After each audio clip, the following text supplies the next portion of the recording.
பலூஸ்தான் அப்படிங்கிற ஒரு புதிய கண்ட்ரி உருவாகி இருக்குங்க. எங்க இருந்து பிரிஞ்சு பாத்தீங்கன்னா பாகிஸ்தான்ல இருந்து பிரிஞ்சு இன்னைக்கு பலூஸ்தான் அப்படிங்கிற ஒரு கண்ட்ரி வந்து உருவாகி இருக்கு.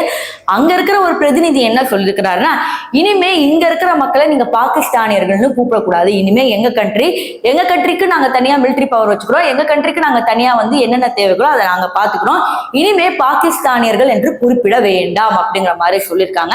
ஆக்சுவலி பகல்காம் பகுதியில நடந்த தாக்குதல்ல பாத்தீங்கன்னா பாகிஸ்தானுக்கு ஒரு பயங்கர இடியே விழுந்திருக்கு.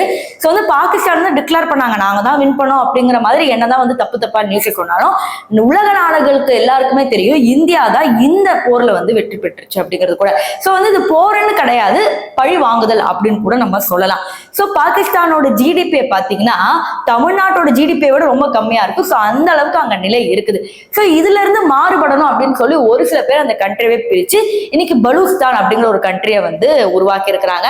இது அபிஷியலா எங்கேயும் வெளியே வரலன்னா கூட அங்க இருக்கிற பிரதிநிதிகள் வந்து பலூஸ்தான் அப்படிங்கிற ஒரு கண்ட்ரியை உருவாக்கியாச்சு. இனிமே வந்து இங்க தீவிரவாதிகள் கிடையாது, எதுவும் கிடையாது, நாங்க யாருக்கும் யாரோட சம்பந்தம் கிடையாது, எனக்கும் பாகிஸ்தானியர்களுக்கும் எந்த ஒரு சம்பந்தமே கிடையாது அப்படிங்கிறது அங்க ஒரு பிரதிநிதி வந்து சொல்லிக்கிட்டு இருக்காங்க. இதை பத்தி என்ன நினைக்கிறீங்க அப்படிங்கறது கமெண்ட் செக்ஷன்ல சொல்லுங்க. பலூஸ்தான் அப்படிங்கிற ஒரு கண்ட்ரி பாத்தீங்கன்னா இப்ப அதுவும் இந்தியா பக்கத்திலே தான் இருக்கு, குஜராத் பக்கத்திலே. சோ இவங்க வந்து நம்மள எதுவும் பண்ண மாட்டாங்க அப்படிங்கிற மாதிரி எல்லாம் வந்து பெருசா சொல்லிட்டு இருக்காங்க. ஆனா உண்மை என்னன்னா இந்தியாவை யாராலையும் தொட முடியாது, தொட்டாலும் சும்மா விட மாட்டாங்க அப்படிங்கிறது நமக்கு மட்டும் தான் தெரியும்.